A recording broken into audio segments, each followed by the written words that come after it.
Jadi selanjutnya kita kembali ke sesi kedua ke Bu Etvi Ardani. Beliau merupakan dosen Prodi Kewirausahaan Podomoro, Ibu Etvi Gracia Ardani MPAR ya. Sekarang sedang menjalani program doktor ya Bu ya di Universitas Shahid Jakarta, Communication Studies ya Bu Etvi. Jadi nanti beliau akan coba memaparkan materi beliau mengenai kepada asas skill kita pribadi ya, gimana caranya kita bisa membentuk karakter yang profesional di dunia pekerjaan. Seperti itu kurang lebih. Untuk singkatnya saya langsung saja persilakan ke Bu Etvi, Bu. Silakan Bu. Baik, terima kasih Pak Dewa. Selamat siang semuanya. Belum ngantuk ya? Ini banyak yang puasa mungkin dan yang madam. Oke, senang sekali siang hari ini saya bisa sharing untuk teman-teman semua, untuk adik-adik semua. Saya pada siang hari ini akan menyampaikan satu materi tentang personal branding. Personal branding ini sebetulnya mirip-mirip gitu ya. Kenapa saya menggunakan judul personal branding? Karena memang ketika kita bicara tentang bagaimana kita masuk ke dunia profesional, kita harus memiliki brand dari diri kita sendiri. Nah, bagaimana proses personal branding ini? Kalau misalnya adik-adik dan teman-teman semua lihat, di sini ada bunga yang dari tadi mekar, kuncup, mekar, kuncup. Nanti saya akan jelaskan kenapa saya menggunakan bunga ini sebagai pembuka begitu ya. Karena selain cantiknya bunga, nanti ada makna di balik bunga ini yang ingin saya share kepada para peserta pada siang hari ini. Oh ya, sebelumnya saya mengucapkan terima kasih kepada Bu Nilam dan teman-teman dari program studi PWK yang sudah memberikan kepercayaan untuk saya share tentang bagaimana roadmap ke professional life immersion ini, sehingga teman-teman juga bisa masuk ke dunia profesional secara dengan pede gitu ya, dengan percaya diri. Oke. Tadi sudah dijelaskan sedikit oleh Pak Dewa tentang saya ini siapa gitu ya. Saya sedang melanjutkan studi saya S3 di Sekolah Pasca Sarjana Universitas Shahid yang khususnya di bidang komunikasi gitu. Tapi sebelumnya saya perlu sedikit menjelaskan tentang professional background saya atau pengalaman profesional saya sebelumnya, di mana saya memiliki pengalaman bekerja di hotel. Jadi mulai dari hotel yang ada di kota Paris, kemudian ada di New York ya, di Amerika, di Manhattan itu, kemudian juga ada di Bali dan juga di Jakarta. Nah, lalu saya juga punya pengalaman di dunia restoran. Saya pernah punya restoran di Semarang. Saya juga salah satu bagian dari Pisa Cafe yang ada di Mahakam. Kemudian saya juga memiliki pengalaman di dunia advertising dengan lebih ke graphic design. Kemudian saya juga memiliki pengalaman di bidang event management. Saya pernah punya sebuah event organizer yang klien-kliennya merupakan klien dari pemerintah dan juga beberapa yang corporate begitu. Nah, selain itu saya juga pernah menjadi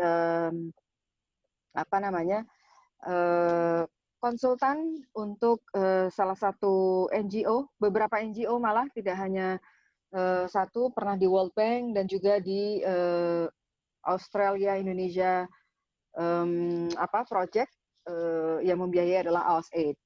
Nah, kenapa saya jelaskan ini semua? Karena ini sangat ada berhubungan dengan personal branding gitu ya.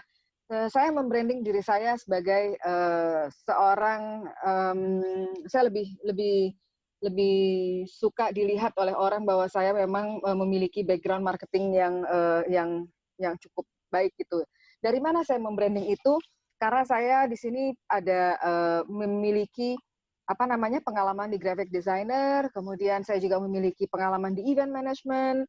Saya juga memiliki pengalaman sebagai pemilik restoran juga di sini ya. Dan di hospitality industry saya juga melakukan beberapa hal yang berkaitan dengan membuat beberapa event dan juga pasti secara operasional. So saya lebih suka dibilang lebih sebagai orang marketing communications di dalam dunia profesional saya.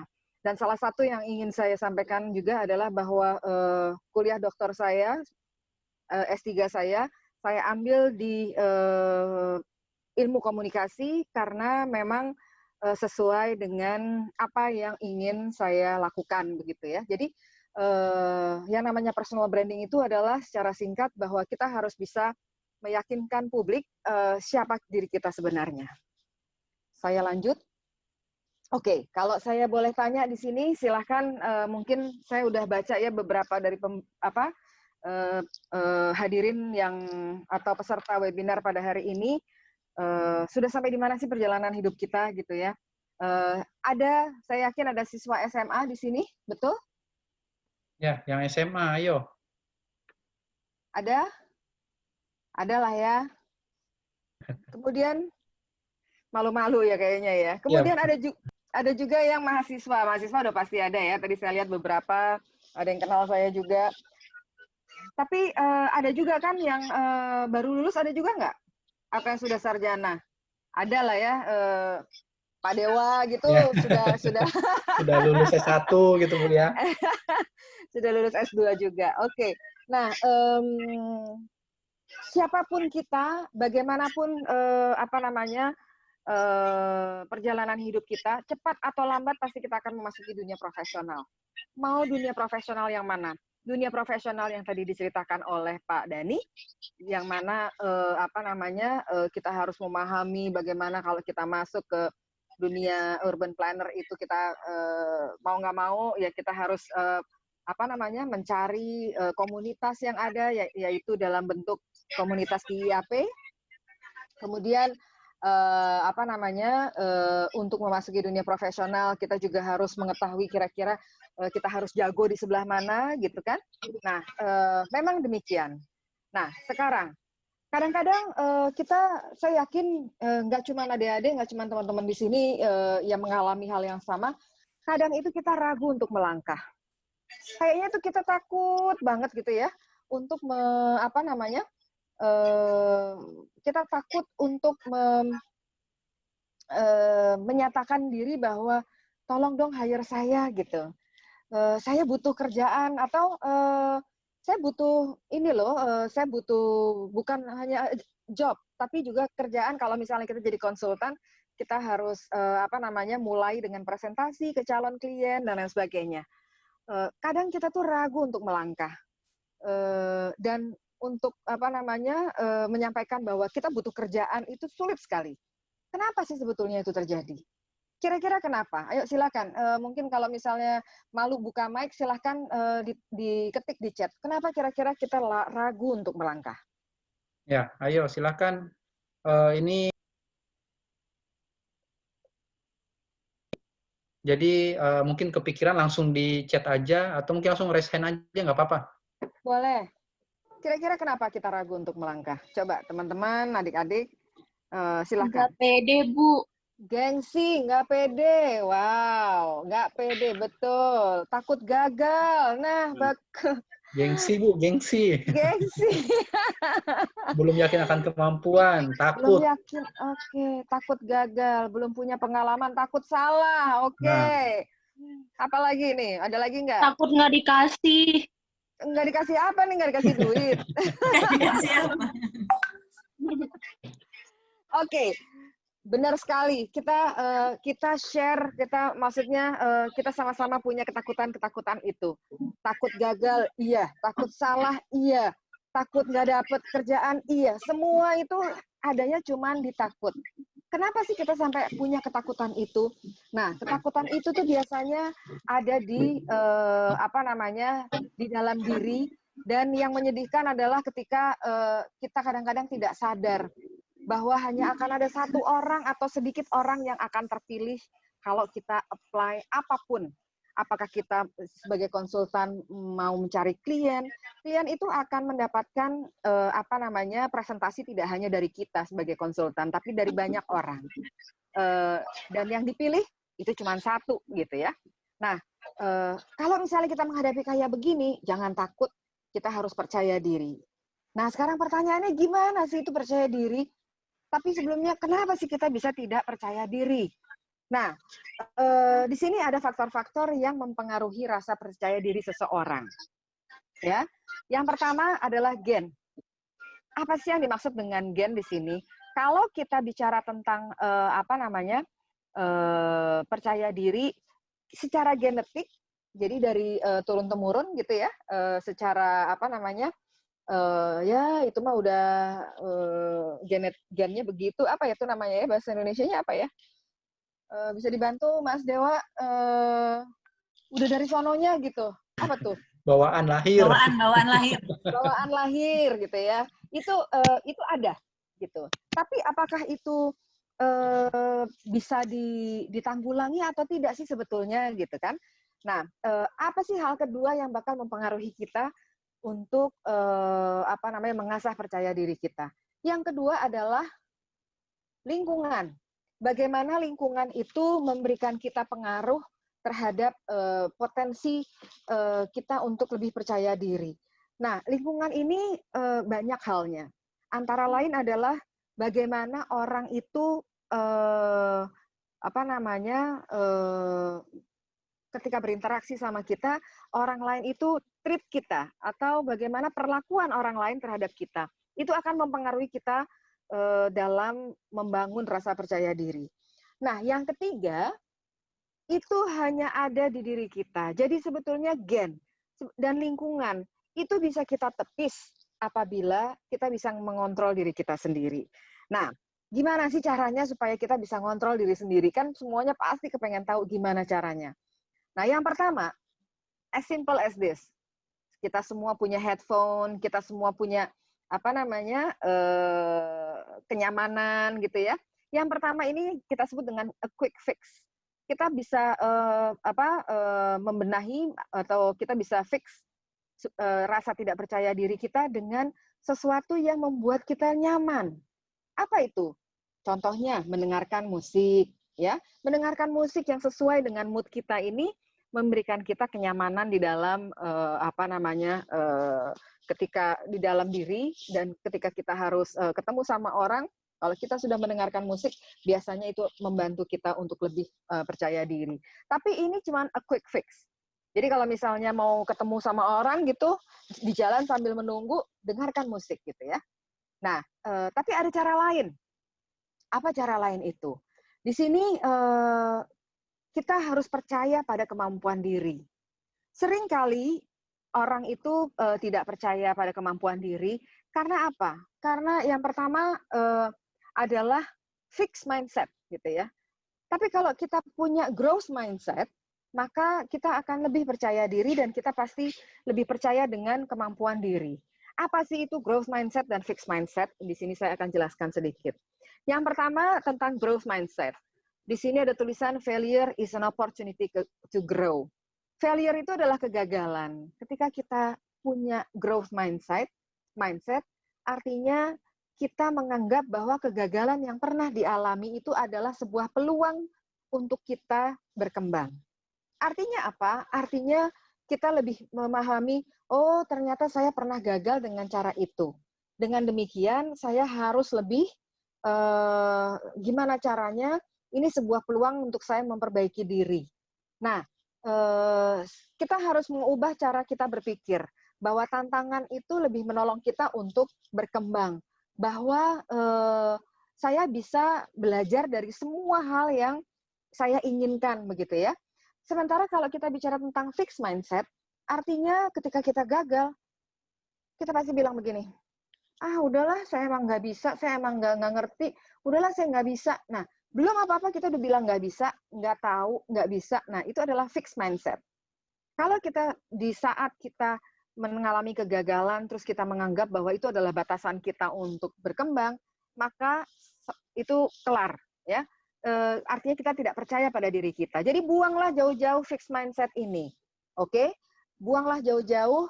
Ketika kita gagal, kita harus bisa mengatakan kepada diri kita sendiri, saya harus belajar dari kegagalan saya itu, kenapa saya sampai gagal gitu.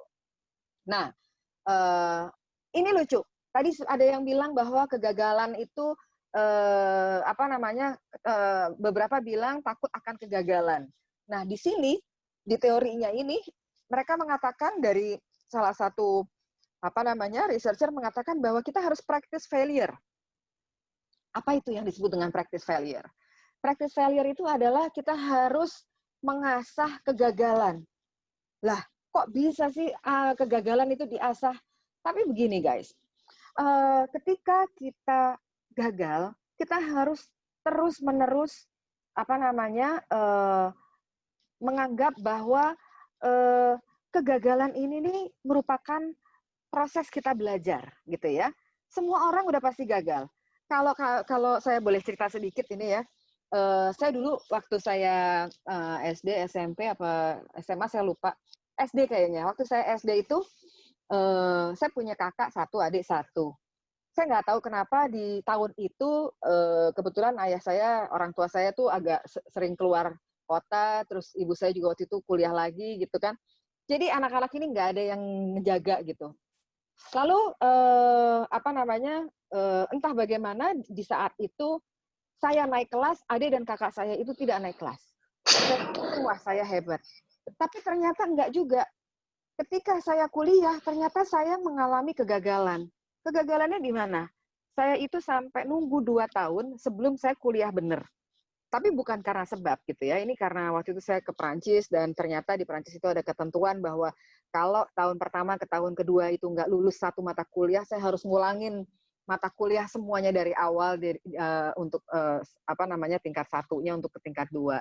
Saya ngulangin sampai 2 kali, saya nyerah akhirnya ya. Nah, artinya apa? Artinya semua orang mengalami kegagalan.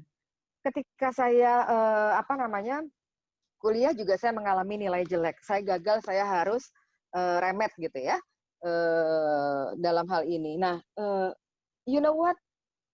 Failure atau kegagalan itu harus dipraktis, harus diasah. Diasah untuk apa? Diasah supaya kita bisa berdamai dengan diri sendiri untuk melakukan kesalahan. Artinya apa? Ketika kita melakukan kesalahan, jangan terlalu keras dengan diri kita. Kenapa? Karena artinya kita jangan nyalah-nyalahin diri sendiri. Rugi. Kita harus bisa belajar bahwa ketika kita gagal, kita coba lagi. Gagal lagi, coba lagi. Gagal lagi, coba lagi sampai kita sukses. Dan ini terjadi sama setiap orang. Jadi, kalau misalnya kita sudah memiliki rasa percaya diri ini, yakin kesananya akan jauh lebih baik. Tapi harus ada caranya. Caranya bagaimana sih supaya kita bisa lebih berani gitu ya. Nah, hari ini sebetulnya kita akan bicara tentang branding. Kita udah agree bahwa ini tentang personal branding begitu ya. Nah, sebelum kita lebih jauh ke personal branding, saya agak sedikit mengambil ilmu marketing di mana branding ini merupakan sebuah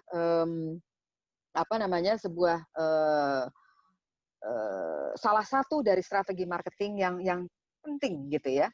Kalau kita lihat dari dari definisinya, sebuah brand atau merek itu adalah janji perusahaan gitu ya. Janji perusahaan yang memberikan serangkaian fitur, manfaat, layanan, dan pengalaman secara spesifik kepada pembelinya. Jadi kalau di dalam dunia marketing, merek itu harus jelas, sederhana, dan jujur gitu ya. Lalu apa sih sebetulnya definisi branding?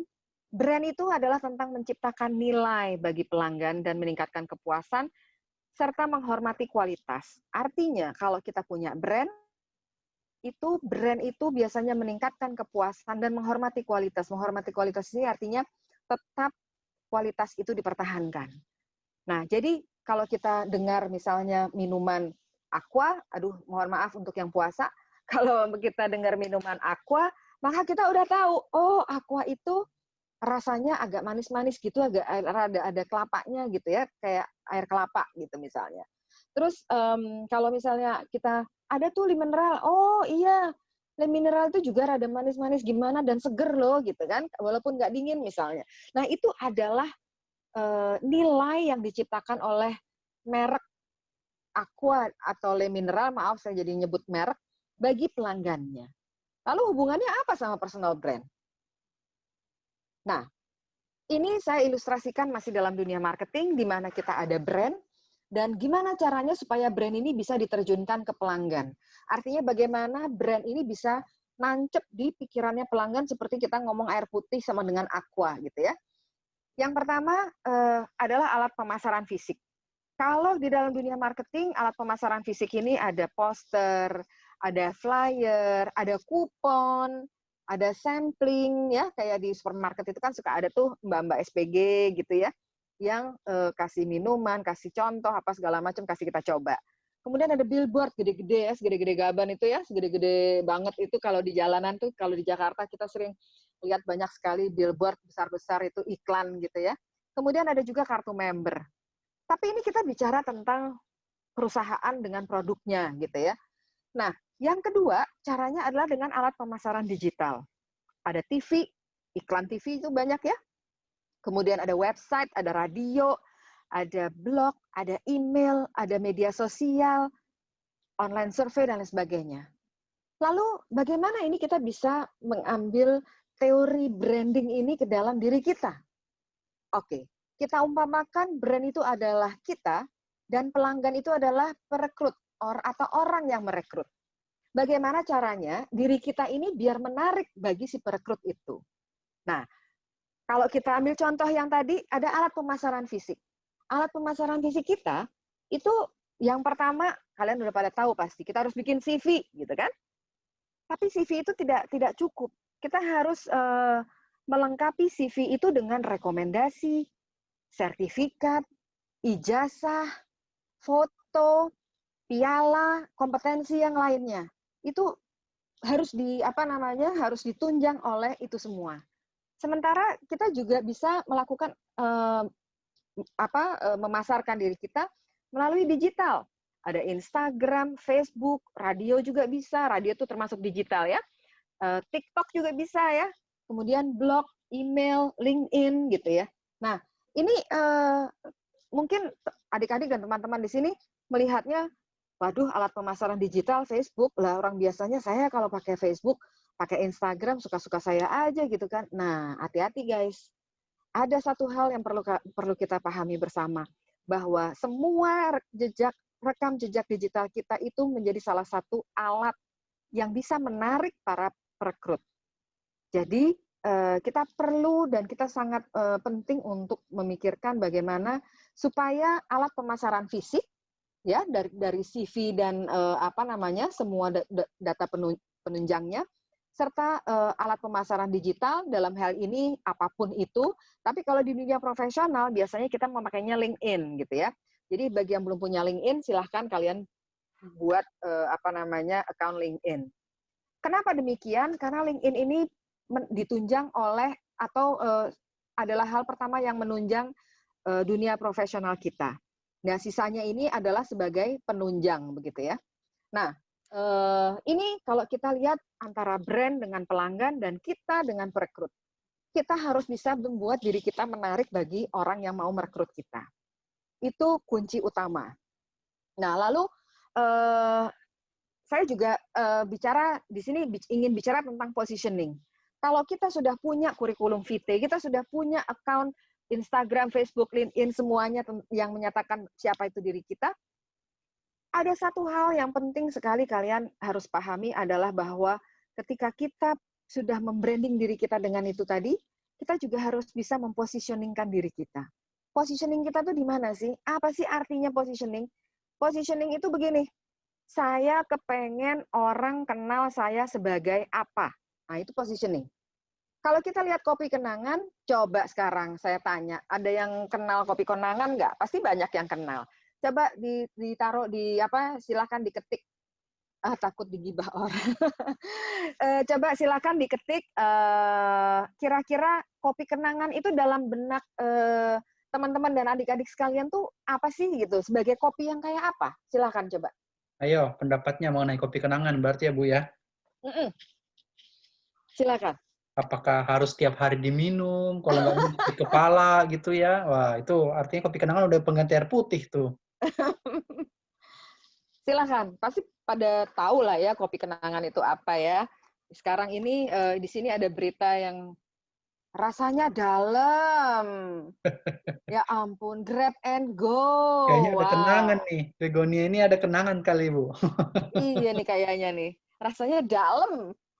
Kenangan mantan soalnya ya. Anak muda banget. Bagus, Nah, Rafa Sukoco. ya. Yang lain, Grab and ayo. go. Silakan yang lainnya. Sambil saya nunggu chat kalian, saya ingin cerita sedikit bahwa ternyata kopi kenangan ini sebentar lagi bakal dimasuki oleh Facebook gitu ya. Kopi kenangan itu sudah mendapatkan injeksi dari investor yang pertama beberapa tahun yang lalu itu sebesar $20 juta. Makanya sekarang kopi kenangan tuh ada di mana-mana. Nah ini sekarang mereka akan mendapatkan injeksi investasi dari perusahaan yang sama sebesar ini pendanaan seri B yang nilainya $109 juta gitu ya. Ini berita kapan? Tanggal 13. Tanggal 13 itu kapan? Kemarin berarti ya. Ya, update banget, Bu. Kemarin banget, Bu. Update banget. Jadi tahu kapan saya bikin PowerPoint presentation-nya ya. Iya, iya. Oke, silakan. Silakan teman-teman, adik-adik, kira-kira kopi kenangan apa lagi tuh? Anak muda banget, grab and go. Apa lagi kira-kira? Silakan.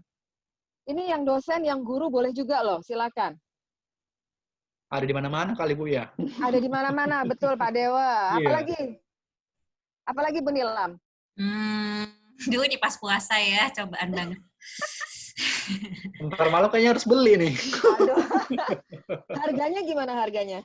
Harganya masih cocok lah di dompet. Oke, masih cocok di dompet. Oke ya, kita namanya berhubungan dengan mantan. Tias. Nakal ya, Tias. Oke, kita stop di sini ya. So, yang namanya positioning adalah bagaimana image dari perusahaan itu di benak kita sebagai pelanggan. Jadi, yang tadi teman-teman bilang, termasuk Bu Nilam sama Pak Dewa, bahwa harganya cocok di kantong. Kemudian nih teman-teman juga ada yang ngomong grab and go, anak muda banget, namanya berhubungan sama mantan segala. Itu adalah image kopi kenangan di benak kita.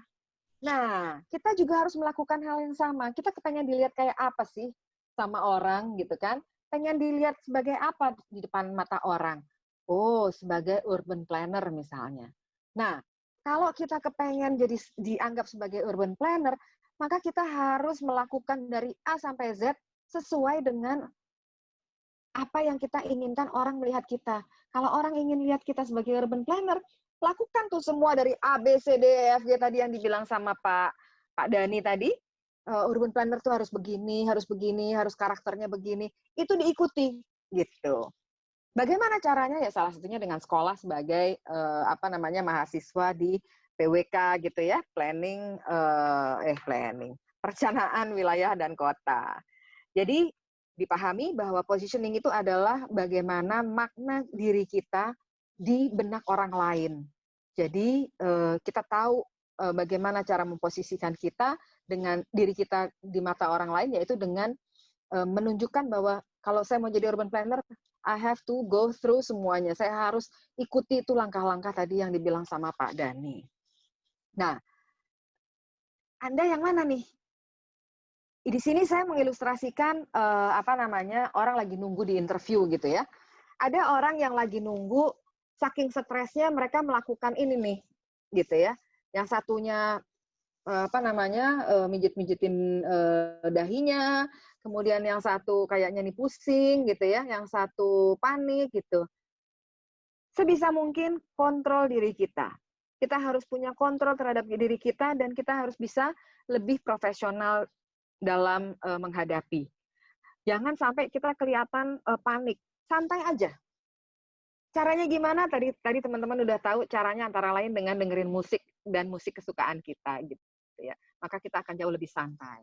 So, kalau kita lihat dari 2 Instagram ini. Misalnya ini saya mau cerita ya. Dari 2 Instagram account ini Ini Instagram account teman-teman saya. Kalau kita lihat yang kanan, terus saya terima CV-nya, kemudian dia bilang bahwa saya mau jadi urban planner, dia bilang begitu. Kira-kira menurut teman-teman di sini, apa yang ada di benak saya sebagai recruiter gitu ya, misalnya saya sebagai perekrut, melihat Instagramnya kayak begini. Kira-kira apa yang ada di benak kalian? Kalau misalnya kalian di posisi sebagai recruiter. Coba, kira-kira apa? Ayo, bisa menilai yang sebelah kanan ini gimana nih? Foto-fotonya kok. Kira-kira gimana? Ada nih Tuh, satu, saya belum lihat. Sonia, sudah pernah jalan ke banyak kota.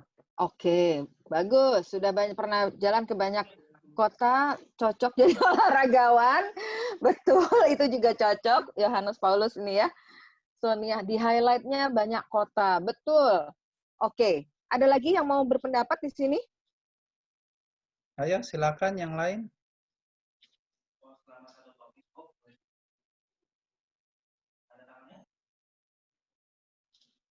Sama mungkin ya, sudah pernah ke banyak kota atau lebih cocok jadi olahragawan.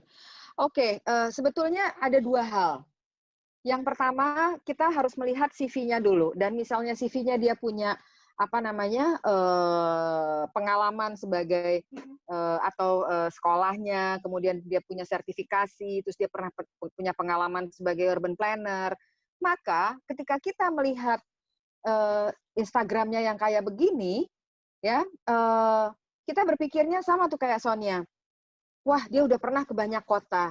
Dia jadi minimal dia sudah pernah mendatangi kota-kota itu dan dia pasti paham gitu kan. Tapi kalau ternyata CV-nya dia belum pernah jadi urban planner, walaupun misalnya sekolahnya di PWK gitu ya, kemudian dia tidak berminat untuk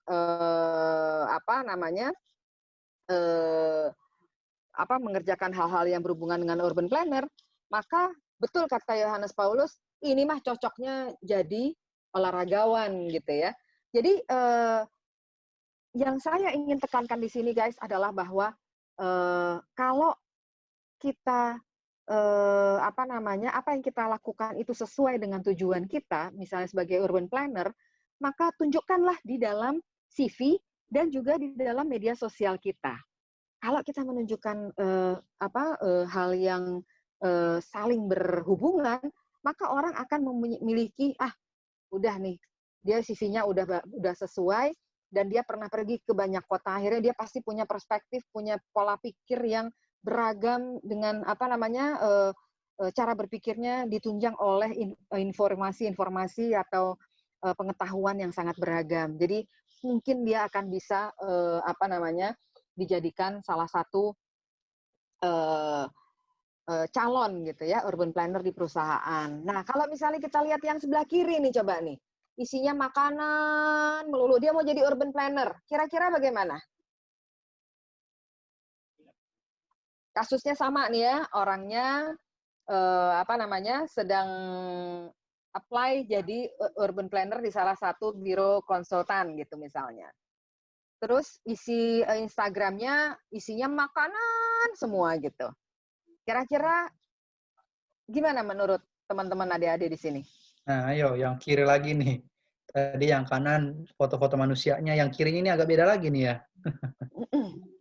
Gimana tuh kira-kira? Boleh loh open mic atau mau ditulis di grup chat juga boleh. Ya. Lebih cocok jadi pebisnis. Food blogger. Cocok jadi host kuliner. Oke? Betul banget tuh guys. Jadi kalau kita melihat sesuatu itu ya, melihat Instagram orang, kita harus bisa menganalisis gitu ya. Sebagai recruiter, pasti recruiter itu akan menganalisa apa sih yang dilakukan oleh orang yang apply untuk pekerjaan ini. Gitu.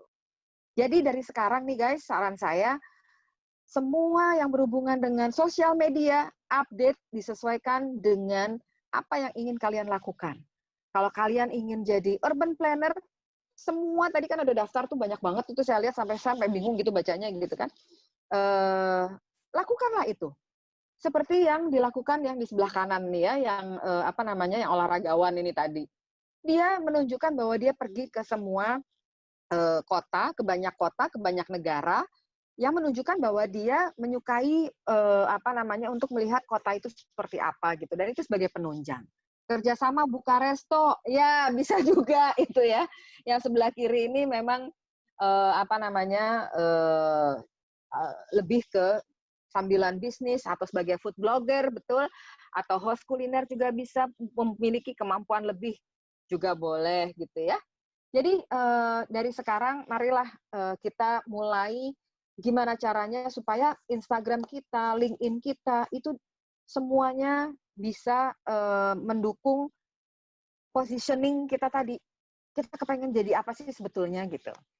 Sebetulnya saya mau ngasih tunjuk LinkedIn saya, cuman agak ribet nanti. Intinya adalah saya bisa jelaskan di yang setelah ini. Nah, di sini saya ingin menjelaskan ke teman-teman dan adik-adik semua bagaimana sih caranya bikin kurikulum vitae gitu ya. Ada yang bilang, saya nggak mau masukin ini karena ini nggak penting kayaknya. Kalau penting tidak pentingnya tergantung dari apa yang ingin kita lakukan. Kita mulai bagaimana caranya bikin kurikulum vitae. Mohon maaf, ini karena ada saya nggak kepengen orang yang bersangkutan ini merasa terintimidasi, tetapi ini adalah ilustrasi. Jadi di dalam sebuah kurikulum vitae, kalau yang ini, ya yang biru ini, orangnya ini artis gitu ya. Yang ini, yang warnanya agak soft pink ini, dia orangnya lebih elegan gitu orangnya.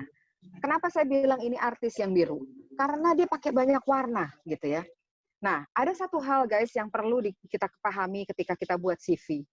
Kalau kita bergerak di bidang yang berhubungan dengan seni, maka warna-warni dan lain sebagainya itu dengan desain yang luar biasa seperti ini, itu bisa kita lakukan. Tetapi kalau misalnya kita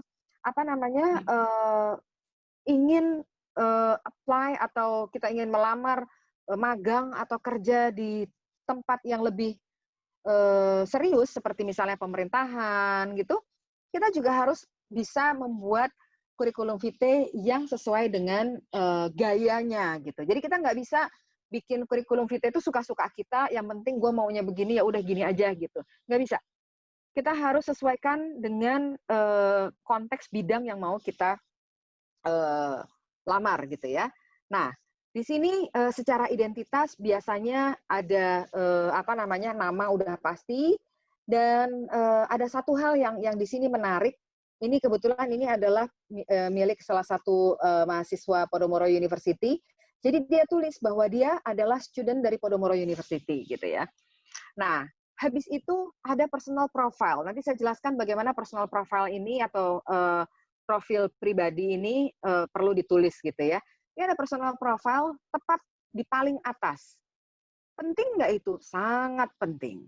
Di sini kalian harus bisa menjelaskan siapa diri kita, siapa diri kalian, supaya orang itu bisa langsung baca summary-nya kayak apa, rekapnya kayak apa, rangkumannya seperti apa. Ada biodata juga gitu ya, biodatanya, dan ada kontaknya. Nanti akan saya jelaskan di slide berikutnya. Nah, nama dan keterangan itu silakan ditulis gitu ya, nama lengkap ya, jangan pakai panggilan yang aneh-aneh ya. Kalau misalnya namanya Edvi, panggilannya Cempluk, Cempluknya jangan dikeluarin gitu. Terus satu lagi, foto di CV jangan sampai sama foto yang di Facebook atau Instagram. Oke?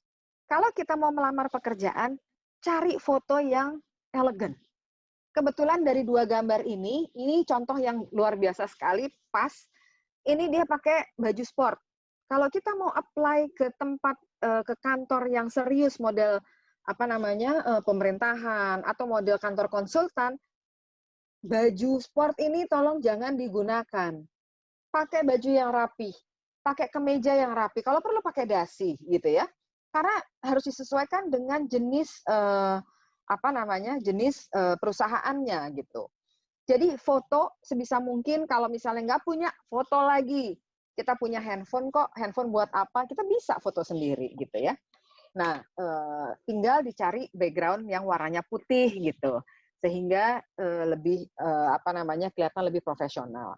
Yang selanjutnya yang perlu saya sampaikan di sini adalah ketika kita taruh foto di CV yang ingin jelas-jelas dilihat oleh pemberi kerja adalah wajah yang jelas.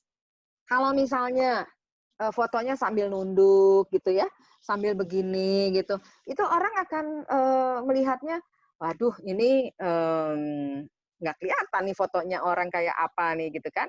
Jadi kecenderungannya itu akan memiliki nilai minus gitu. Kemudian pakaian tadi, kalau misalnya apply-nya untuk menjadi misalnya manajer fitness first, mungkin pakaian seperti yang sebelah kiri ini, yang warna biru ini jauh lebih cocok gitu ya, ketimbang yang sebelah kanan gitu. Nah, tempat tanggal lahir biasanya tidak dipisah. Jadi tempat lahir dan tanggal lahir biasanya disambung, digabung jadi satu.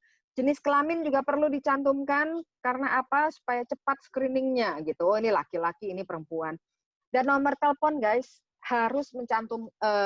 tidak harus mencantumkan kode negara, tetapi kalau kita mau mencantumkan, kalian harus bisa memulai dengan +62, kemudian nomor teleponnya nggak usah pakai tutup kurung lagi, buka tutup kurung, tapi langsung nomornya, misalnya nomor handphone langsung 8111234 gitu misalnya ya.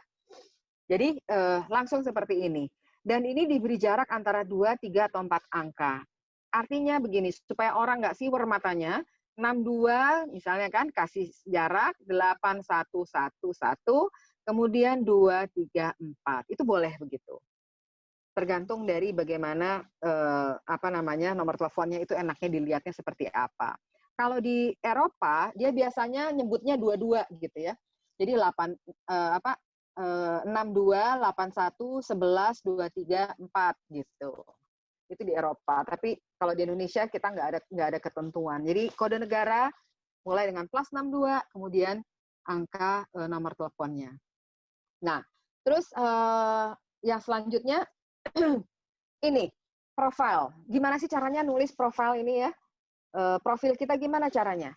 Informasi yang termasuk di dalam personal profile itu tujuannya adalah membuat profil yang menjelaskan secara singkat tentang skill, kualitas, pengalaman, dan goal karir serta keinginan kita tuh apa sih gitu. Nah, kita perlu menjelaskan hal-hal yang berkaitan dengan diri gitu ya. Contohnya di sini ada kualitas pribadi, ada skill, sama ada pengalaman. Jadi di dalam profil ini jangan dilihat, ini contoh yang salah ya.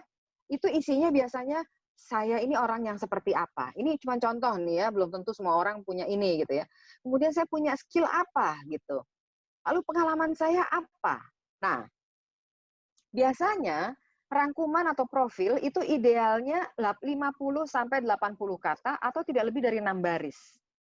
Lalu, kita perlu menggunakan kalimat lengkap atau SPOK. Gitu ya. SPOK tahulah ya semuanya ya, subjek, predikat, objek, keterangan. Jadi kalau misalnya contoh yang benar, itu yang ini nih. Jadi, I'm a hardworking individual with a great passion for the transport logistic industry. Gitu. Caranya kayak begitu. Kenapa ini penting? Supaya orang itu nggak cari-cari di dalam CV nih orang punya apa, dan kebiasaannya apa. Kemudian, nah ini cara menulis experience. Ini adalah contoh yang masih belum benar. Nah di sini ada 2 contoh, yang A dan yang B. Boleh nggak? Boleh, dua-duanya mau yang mana, mau yang A atau yang B terserah. Tetapi biasanya untuk memudahkan recruiter atau perekrut untuk mengecek CV kita kayak apa, itu gunakanlah yang B. Mulai dari tahun, kemudian posisinya apa, gitu ya. Ini kebetulan pernah menjadi Junior Research Assistant di Podomoro University. Apa sih kerjaannya? Itu ditulis, gitu. Topik-topik research-nya apa? Oh, yang ini, gitu. Jadi, ketika kita melakukan atau kita ingin menjelaskan kita itu apa, kita harus penting sekali posisi kita tuh apa dan kapan kita melakukan itu. Detail itu sangat penting untuk kita jabarkan. Jadi kalau misalnya, alah emang penting itu research topiknya itu apa segala macam, penting guys.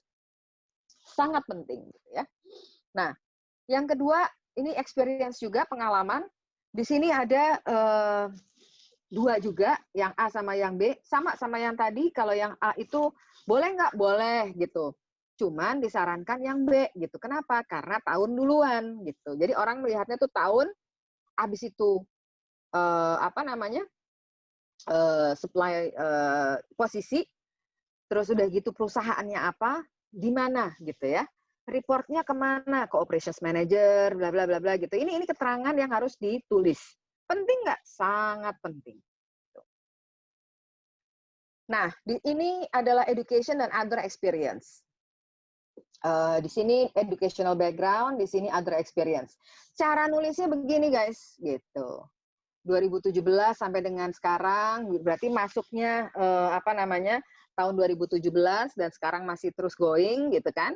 Dijelaskan tuh bahwa ini kebetulan ini adalah CV dari mahasiswa entrepreneurship semester 6 dari Podomoro University, dan ini sebagai contoh gitu ya, bahwa expected education completion-nya adalah expected-nya tahun 2021. Terus pernah SMA tahun 2014 sampai 2017 gitu kan. Di mana? Di SMA Tarakanita Pluit gitu misalnya. Terus other experience-nya juga penting sekali. Makanya ini sama dengan yang tadi, mulailah dengan waktu, tahun, bulan, tanggal gitu ya. Di sini juga contoh-contoh bagaimana caranya menulis supaya CV itu bisa menarik perhatian recruiter gitu. Biasanya kalau misalnya kita melakukan menuliskan education, background pendidikan atau latar belakang pendidikan, dahulukan dengan yang paling terkini dan berakhir dengan yang paling lama. Kalau kalian cari kerja, nggak perlu nulis SD di mana, SMP di mana, cukup sampai SMA aja. SMA di mana, kuliah di mana, gitu. Oke, nah sama juga dengan experience atau other experience atau pengalaman lainnya. Kita mulai dengan yang paling terkini, terus makin lama makin ke yang paling lama. Kurang lebihnya kayak begitu. Nah, achievement sama juga. Kita punya achievement cuman yang ini saya lupa untuk membalik. Jadi ini harusnya yang bulan Juni ini tahun 2018 itu ada di atas gitu. Yang Januari 2016 ini harusnya yang paling bawah gitu ya. Jadi ini contoh-contoh bagaimana cara menuliskan CV. Sertifikasi juga perlu gitu ya. Sertifikasi misalnya kalau yang ini pernah jadi salah satu peserta sertifikasi dari Microsoft Office Word yang sertifikasinya dikeluarkan oleh Microsoft Indonesia. Perlu ditulis? Perlu. Bahasa Inggris perlu nggak ditulis? Perlu. Semua perlu. Pokoknya kalau kalian punya sertifikat, tulislah sebanyak-banyaknya apa yang kalian dapat, sertifikat yang kalian dapat. Kemudian ini tidak harus, tetapi perlu juga kalau misalnya kalian sempat, professional skills-nya seperti apa, personal skill-nya bagaimana, bahasa apa aja, ini penting ya. Kalau yang professional skills sama personal skills ini mungkin nggak semua orang punya, jadi itu kalau tidak ada tidak apa-apa, tetapi bahasa itu sangat penting. Dan ketika kita bicara bahasa, kita harus tahu level kita ada di mana. Contohnya seperti ini jauh lebih jelas ya. Bahasa Inggris levelnya dia cuma ada 4 kuning nih, artinya dia belum mentok gitu ya. Kemudian hobi, penting sekali. Supaya perekrut itu tahu kira-kira hobinya apa. Dan bisa, artinya gini, jangan sampai orang itu kerja nggak punya hobi terus stres. Kalau stres dia sakit pasti. Jadi itulah, makanya hobi, interest itu sangat penting untuk dimasukkan. Skill, kalau misalnya punya gitu ya, itu juga boleh. Dan ini adalah nilai gitu ya. Kuning, putih ini artinya dia nilainya cuma sampai 4 dari 5 gitu ya. Kalau misalnya per 10 jadi 8 gitu. Nah, ini boleh nggak kalau nggak ada? Nggak apa-apa. Cuman kalau misalnya bisa bikin yang kayak begini, artinya ini akan membantu perekrut untuk mengenali kita lebih jauh gitu. Karena ini visual, orangnya nggak harus baca gitu ya. Nah, sampai di situ itu adalah bagaimana cara kita melihat atau membuat CV supaya CV kita itu menjadi perhatian bagi recruiter gitu ya. Nah, lalu kalau kita bicara branding dan positioning itu tadi, setelah kita membuat CV kita, lalu apa sih yang mesti kita ketahui gitu ya, supaya kita bisa menarik bagi perekrut. Nah, bagaimana caranya supaya kita bisa menarik gitu ya bagi perekrut? Yang pertama, yang penting sekali kita ketahui adalah kita harus bisa memastikan bahwa kita selalu up to date dengan berita. Harus. Kenapa? Karena untuk basa-basi sama perekrut ketika nanti interview, kita jadi ada bahan omongan bahwa kita selalu update, itu akan kelihatan begitu ya. Nanti akan saya bahas.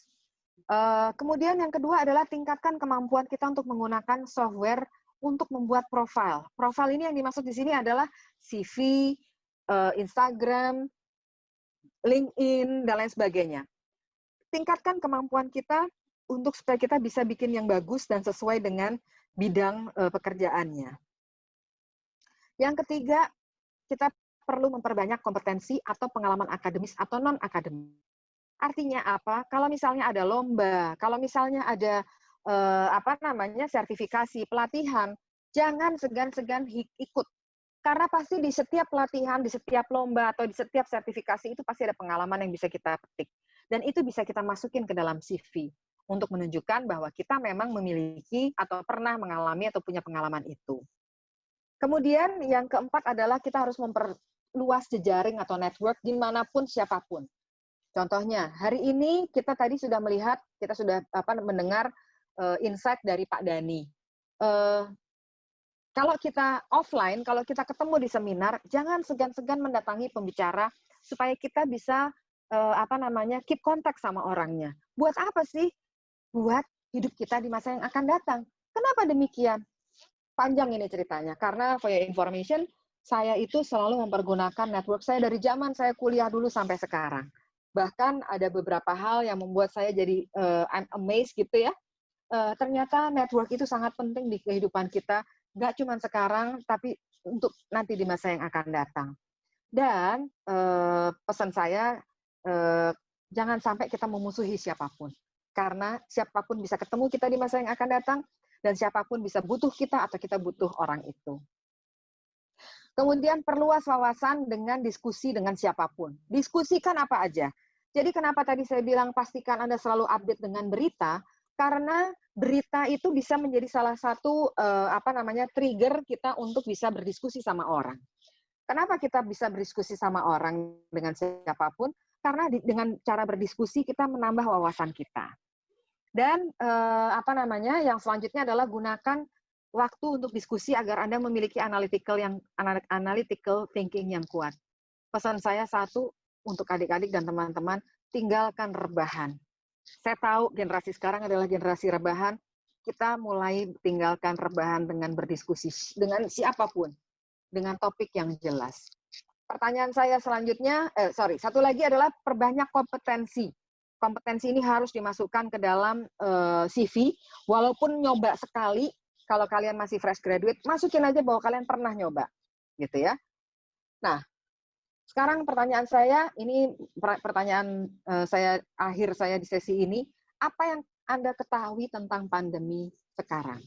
Coba, ada yang bisa ini? Ayo, silakan. Jangan cuma tahu COVID aja gitu ya, tapi nggak tahu tuh pandemi apa gitu ya. Iya, apa tuh pandemi? Ayo, mungkin pernah dengar COVID adalah pandemi gitu ya, apa? Silakan. Kepencet. Ini berhubung waktunya agak ini ya, udah mulai mepet, jadi saya minta teman-teman, ayo silakan. Mungkin Bu Tantri, Bu, apa Bu? Pandemi, iya Bu. nih, ibu-ibu. Ada Bu Tantri nih. Apa sih yang kita ketahui tentang pandemi? Ayo Bu. Kayak wabah yang udah menyebar gak cuma di satu wilayah, tapi udah menyebar ke bisa seluruh negara, seluruh benua deh kalau udah pandemi, Bu. Seluruh dunia ya. Ada informasi apa terkini yang Bu Tantri ketahui? Aduh, kalau informasi terkini terkait pandeminya ya, kalau di Indonesia sih PSBB-nya masih belum terlihat serius, Bu. Jadi antara pusat sama daerah nggak kompak. Nggak kompak. Terus udah gitu jumlahnya juga makin banyak gitu kan. Yes. Nah, Ya. kalau informasi-informasi yang kayak begitu, mohon maaf nih Bu Tantri, bukannya itu salah ya, tapi itu benar sekali.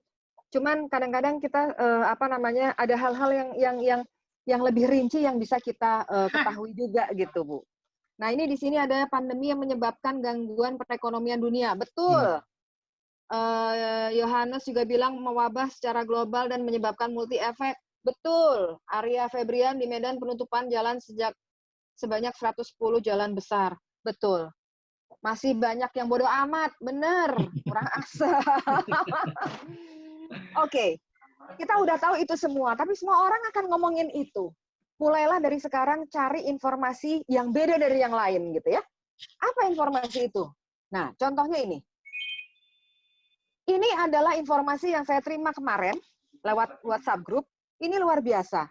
Orang itu ada yang membuat analisis sedemikian rupa. Di sini ada Malaysia, Italia, Jerman, itu sudah hampir menang. Karena kurvanya sudah mulai turun gitu ya. Ini turun gitu kan. Thailand, South Korea, Korea Selatan, dan Hong Kong itu sudah menang karena sudah turun banget. Yang lagi kritis Amerika, Singapura, sama Indonesia. Ini adalah data yang membuat kita jadi lebih berpikir bahwa wow, Malaysia, Italia, Jerman kayak begitu ya. Lalu bagaimana dengan Indonesia yang masih kritis? Kita harus belajar dari siapa? Dari Malaysia, Italia, Jermani, atau dari Thailand, South Korea, Hong Kong? Atau dari Amerika? Yang jelas Amerika kita jangan belajar, Singapura juga kita jangan belajar. Kita belajarnya udah pasti dari yang sini. Nah, kalau kita mengenal hal-hal kayak begini, kita mengetahui hal-hal kayak begini, ketika kita ketemu sama orang dan kita melakukan networking, maka kita punya bahan omongan.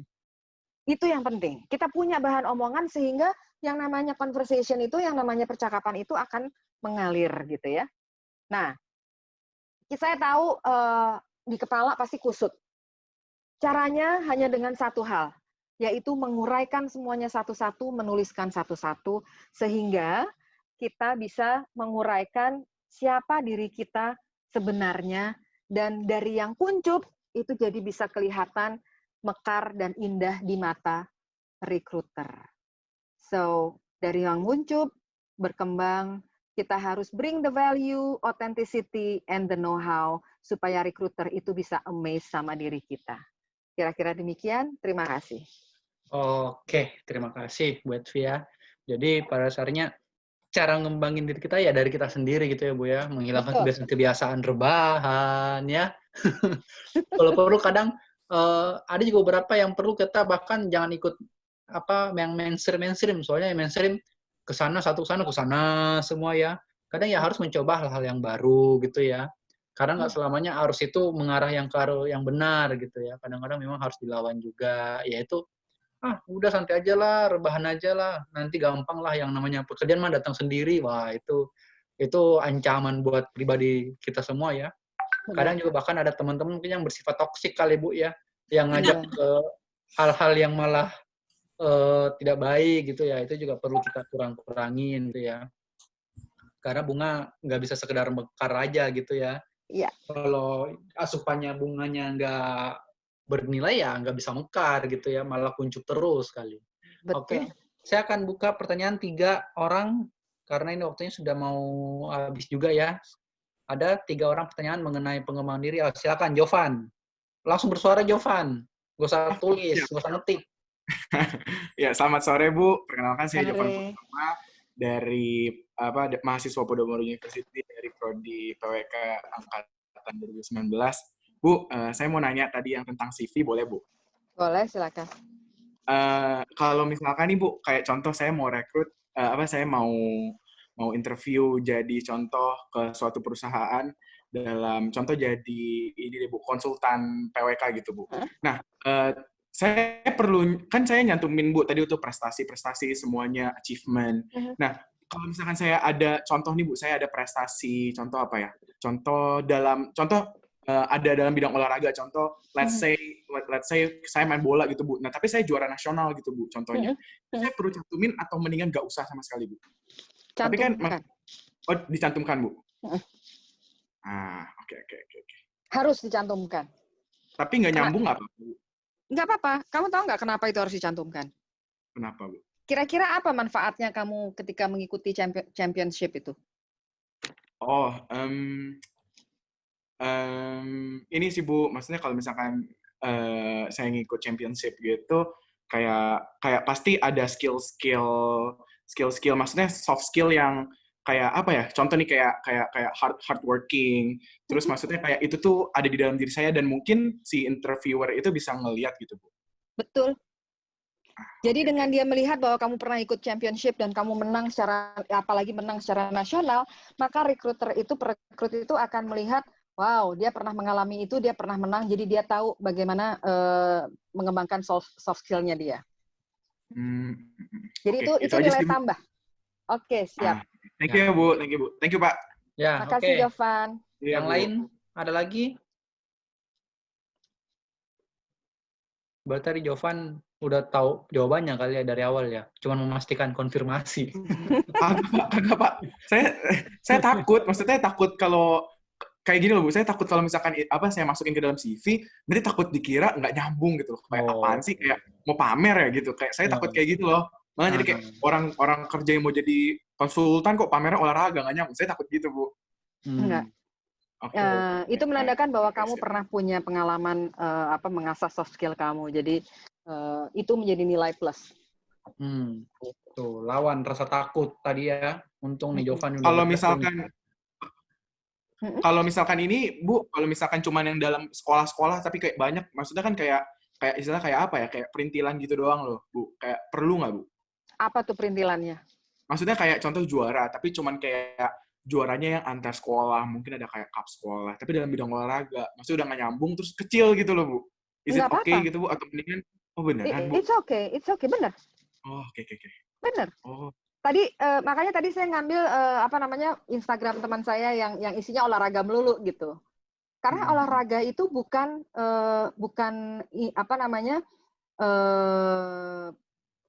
pekerjaan dia yang utama sebetulnya gitu. Tapi dia tetap tunjukkan bahwa dia melakukan itu. Tetapi di balik olahraga yang dia lakukan di postingan Instagramnya dia sedang menyatakan bahwa saya ke banyak negara. Jadi saya melakukan perjalanan nggak cuma untuk olahraga sebetulnya gitu, karena dia punya pekerjaan lain. Gitu. Thank you Bu, makasih banyak Bu. Makasih Pak. Oke, makasih Jovan. Nah, Bu Tantri nih. Bu Tantri ada pertanyaan nih, Bu Tantri. Silakan Bu. Udah. Madam nanya, Madam. Silakan. Ada 2 pertanyaan. Satu aja Bu. 2. Lah, dikit kok. Iya, silakan. Bu, yang pertama gini, masalah pengalaman kerja. Ini suara luar yang masuk ya? Jelas kok, jelas. Enggak. Bu, kalau misal pengalaman kerja nih, baiknya kita nulis semua pengalaman kerja, atau kita mau nyesuaiin sama kantor atau perusahaan yang mau kita tuju gitu. Kan misalnya nih pengalaman kerja bisa macam-macam nih, misalnya dulu pakai di mana, apalah gitu, apakah semuanya ditulis atau yang sesuai sama tempat yang dituju. Itu yang pertama. Nah, yang kedua, masalah penulisan CV lebih ke teknis sih sebenarnya. Penting nggak sih sebenarnya membuat bukan tema sih, tone warna CV-nya kita itu sesuai dengan warna logo perusahaan yang kita tuju. Misalnya nih mau ke Podomoro University kan warnanya biru, merah sama gold tuh. So, apakah menyesuaikan kayak gitu tuh too much atau kayak gimana? Nah. Thank you. Pertanyaannya bagus banget. Ini yang pertama tadi saya agak lupa tadi apa ya? Nulis semua pengalaman kerja nggak? Apakah ada yang sesuai aja sama yang dituju? Ya, pengalaman kerjanya Bu. Gini, kalau kita masih belum punya banyak pengalaman, tulislah semuanya. Supaya apa? Supaya orang itu perekrut itu tahu bahwa kita sudah pernah melakukan berbagai pekerjaan. Kenapa demikian? Karena kalau misalnya sampai ada yang blank di antara sekian tahun, nanti takutnya, ini orang belum pernah kerja gitu. Jadi masukkan semua pengalaman yang ada. Tapi kalau misalnya udah kayak saya gini tadi, kan udah dilihat tuh ya banyak banget ininya gitu. Mungkin yang ditonjolkan hanya yang berhubungan dengan pekerjaan yang akan dilakukan, gitu. Tapi itu karena saya memiliki pengalaman yang panjang. Tapi kalau misalnya pengalamannya cuma sedikit, misalnya hanya 10 tahun, terus ya gitu baru bekerja di 3 tempat, dan tiga-tiganya ini nggak ada hubungannya sama perusahaan yang mau dituju, sebaiknya tiga-tiganya ini ditulis. Gitu. Dan saran saya, dan ini masih saya lakukan sampai sekarang, saya selalu menuliskan semua pengalaman saya, tetapi dalam bentuk yang lebih singkat untuk yang tidak ada hubungannya dengan pekerjaan yang akan saya apply gitu. Itu yang pertama. Yang kedua, masalah warna segala macam gitu kan, yang sesuai dengan perusahaannya. Bu Tantri, betul, itu lebay. Karena kalau misalnya kita membuat CV, yang mana CV-nya itu kita matching-matchingin dengan perusahaan, dan ternyata warnanya beda, tidak sesuai, itu malah membuat perekrut ini jadi ilfil gitu. Ini maksudnya karena pengetahuan kita belum banyak tentang perusahaan itu. Jadi lebih baik kita gunakan warna-warna yang sesuai dengan diri kita aja. Karena warna yang kita gunakan itu mencerminkan kita sebagai individu, dan warna itu mencerminkan apa ya, bukan sifat, tapi aura kita itu seperti apa. Karakter, aura gitu. Betul. Karakter kita, aura kita seperti apa. Dan yang saya sarankan di sini lebih ke, kalau memang ini untuk pekerjaan yang serius seperti di pemerintahan, saran saya jangan menggunakan warna yang terlalu beragam gitu. Karena itu akan bikin orang takut. Jadi full color gitu, Bu, ya? Iya, ngeri. Ini ada banyak yang nanya ini, ya, Pak Dewa. Dari chat ini, udah terakhir ya dari Stabita ini ya. Jadi mungkin singkat-singkat aja, Bu. Ini dari David Simatupang, menurut pandangan Bu Etvi, terkadang ada lowongan kerja yang membuat salah satu syaratnya minimal berpengalaman sekian tahun. Sebagai fresh graduate, ada tidak saran Ibu dalam mencoba walaupun tidak ada pengalaman sebelumnya, Bu? Nah, ini kan fresh graduate dari kuliah ya, berarti kan yang dimaksudkan. Ya. Kalau di dalam kuliah itu selalu kita punya pengalaman selama kita kuliah. Pengalamannya misalnya pengalaman organisasi, terus udah gitu pengalaman kita ada pengalaman project gitu ya. Project itu kan kadang secara tidak langsung kita sama aja sama bekerja gitu. Nah, walaupun projectnya adalah project yang berhubungan dengan mata kuliah, ini bisa kita anggap sebagai project, sebagai pengalaman, walaupun ini minim sekali gitu ya. Cuman jangan bilang ini adalah pengalaman kerja sekian tahun. Nah, dengan melisting atau mendata semua pengalaman-pengalaman yang seperti itu akan membuat kita CV kita jadi lebih berwarna gitu ya, lebih ada pengalaman. Jadi kalau misalnya dosen ada nggak yang mau ngebantu untuk penelitian, langsung iyain aja gitu. Ini siapa namanya Daniel ya? David. Oh, David. Oke. Jadi kalau misalnya ada kegiatan-kegiatan di kampus, ikutin aja. Tadi seperti yang dilakukan oleh Jovan kan yang tadi ya namanya ya? Iya, betul.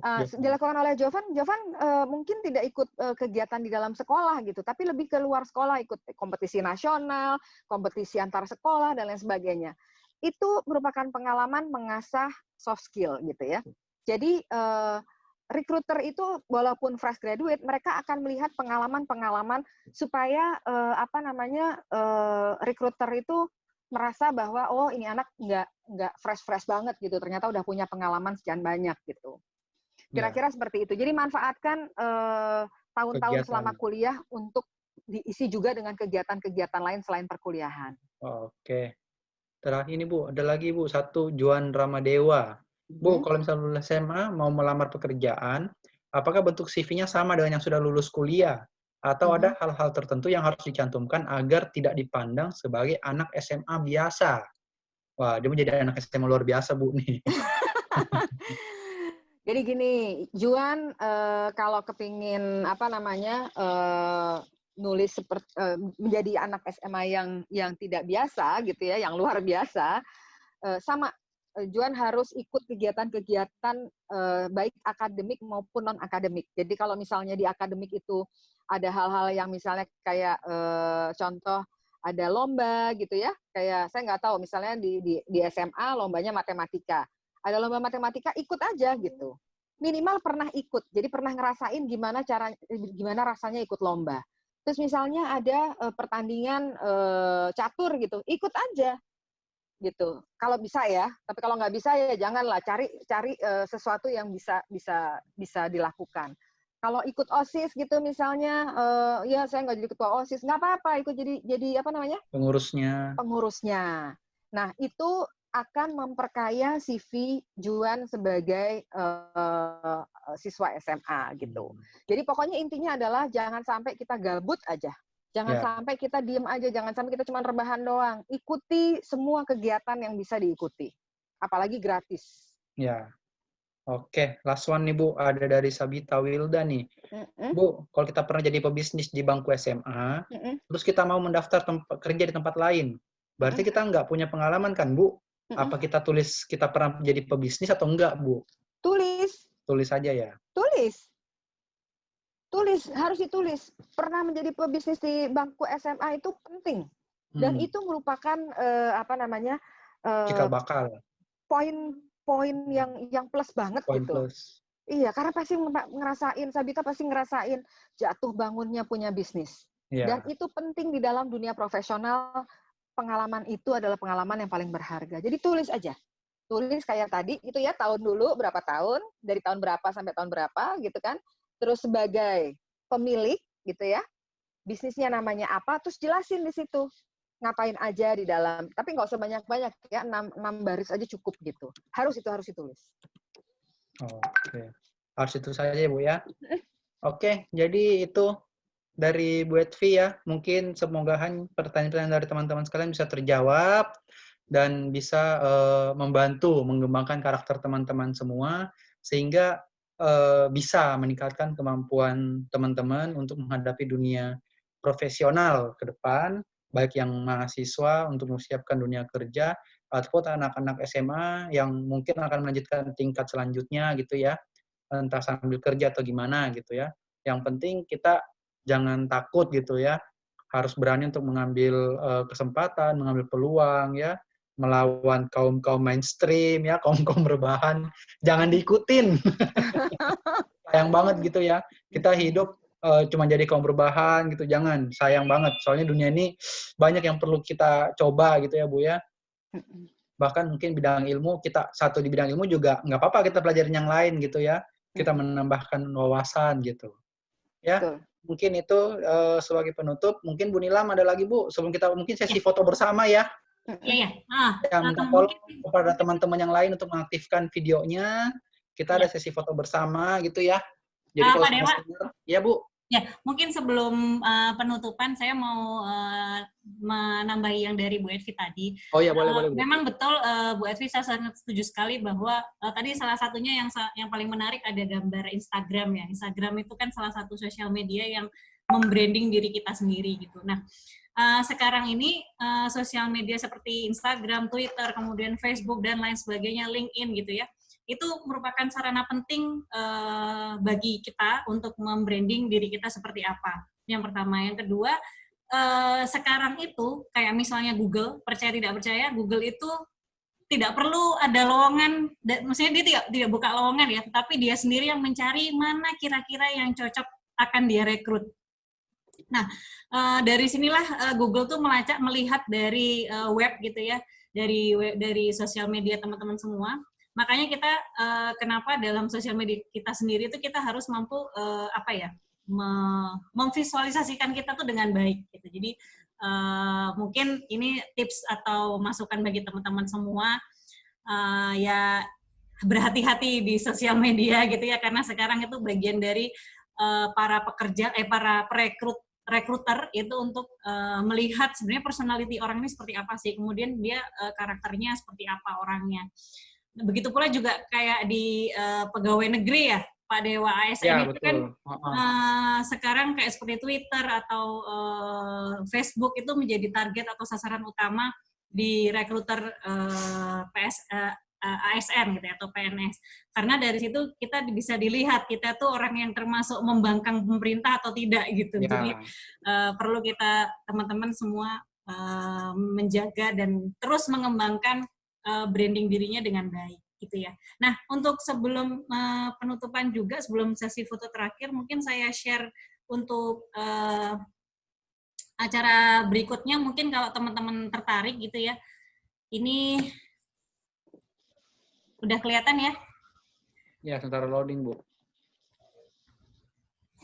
Jadi selanjutnya teman-teman kalau mau pengen tahu lebih dalam lagi sebenarnya di dalam PWK itu kita belajar apa gitu ya, dan mungkin yang baik mahasiswa maupun SMA masih sangat penasaran kira-kira yang dibutuhkan dalam keilmuan tata ruang. Tadi ada pertanyaan sebenarnya apa sih yang paling didalami di pembelajaran di tata ruang. Ini adalah salah satunya, yaitu kita belajar mengenai spatial data science atau big data. Ini kalau ada teman-teman yang masih mau, silahkan hubungin ke bagian marketing atau langsung ke saya juga nggak apa-apa, Japri, WA, atau langsung chat di sini gitu ya untuk mendaftar. Mungkin itu sih Pak, saya kembalikan lagi ya ke foto tadi ya. Ya, makasih Bu Nilam. Jadi memang ada kedalaman lagi materi yang lain kalau untuk lebih tahu mengenai ke-PWK-an ya. Jadi tadi kan Pak Dhani sudah sempat bilang bahwa kita juga mempelajari mengenai sistem informasi geografis ya.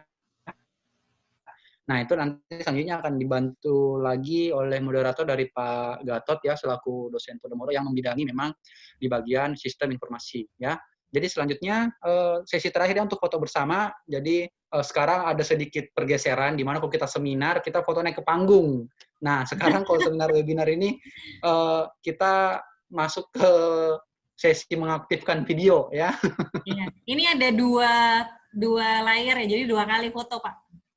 Ya, jadi 2 layer. Jadi saya minta kalian silahkan memposisikan diri masing-masing. Saya akan mengatakan 1, 2, 3 untuk gambar ya. Oke, untuk itu 1, 2, 3. Oke, sesi 1. Ini disimpan dulu nih. Ya. Oke, sesi kedua. Yang kedua, layer kedua. Nah, 1, 2, 3. Oke, terima kasih ya. Jadi mengucapkan banyak terima kasih mewakili penyelenggara Bu Nilam ya. Terima kasih banyak telah memberikan wadah. Bu Edvi, terima kasih untuk waktunya Bu Edvi memberikan Bu Edvi, terima kasih. Terima kasih kesempatannya. Wawasan ya kepada teman-teman mahasiswa. Kita juga dosen juga banyak membantu juga nih Bu ya, memoles CV kita untuk mungkin dapat proyek kali ya. Loh Pak. Buat JJA, Bu, buat JJA. Oh iya. Mengatur JJA kita ya, biar dosen-dosen gampang naik pangkat juga gitu ya. Amin. Oke, terima kasih buat teman-teman mahasiswa yang sudah meluangkan waktunya, yang sudah bertanya, dan rekan-rekan SMA juga ya, yang akan memilih atau yang akan melanjutkan pendidikannya. Semoga bisa mendapatkan pencerahan mengenai kepewekan itu secara jelas. Untuk lebih jelasnya silakan ikutin terus, kita akan memberikan ruang dan waktunya. Silakan tinggal diikut aja, gratis semuanya ya Bu ya. Tinggal modal internet aja sih ya, dan waktu gitu. Mungkin itu dari saya selaku moderator. Bu Nilam, kalau ada yang lain nggak ada lagi Bu? Ya, mungkin cukup saya ucapkan terima kasih banyak kepada Bu Edvi selaku speaker dan teman-teman semua. Terima kasih atas waktunya. Mudah-mudahan kita ketemu lagi. Sampai jumpa lain kesempatan. Sehat selalu ya. Terima kasih. Terima kasih, Terima kasih, Bu.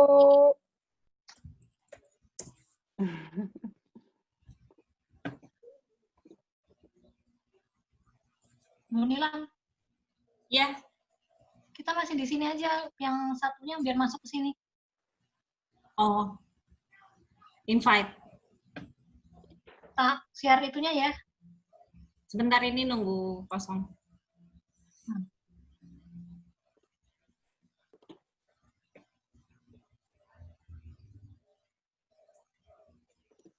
Ini Bu Tantri ada 2 ya? Aku pakai HP sama pakai laptop, kan kita mau share itu, share data. Oh, mantap. Mau bahas apa lagi sih? Jadi kan meeting akreditasi. Di sini banget nih, jam segini Ya, banget. silakan keluar. Anda ini sudah punya buka puasa apa ya? Kok sedih aku. Anda sudah punya buka puasaan emang? Apa?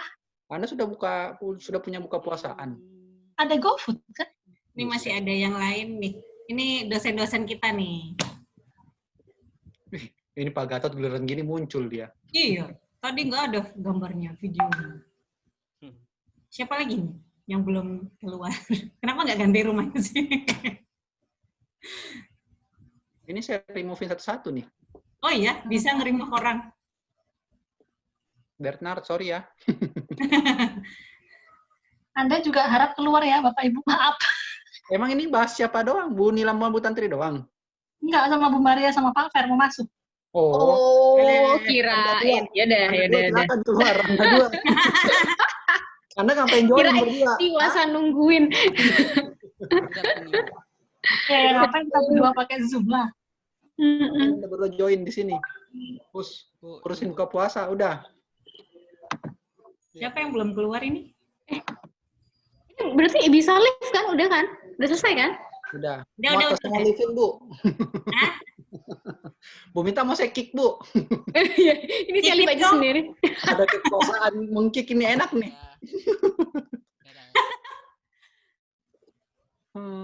Ya udah, ayo Bu ya. Mari. Dadah, makasih Pak Dewa ya. Yo, Terima kasih ya. yo, assalamualaikum. Ini yang Kezia belum bisa ke-remove ya?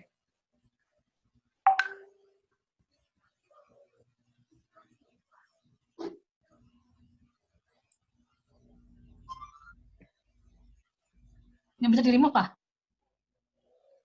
Udah ku-remove berkali-kali. Error kita pindah aja. Ya udah buka baru aja ya. Ku invite ya. Udah deh, kan ganti kalau gitu.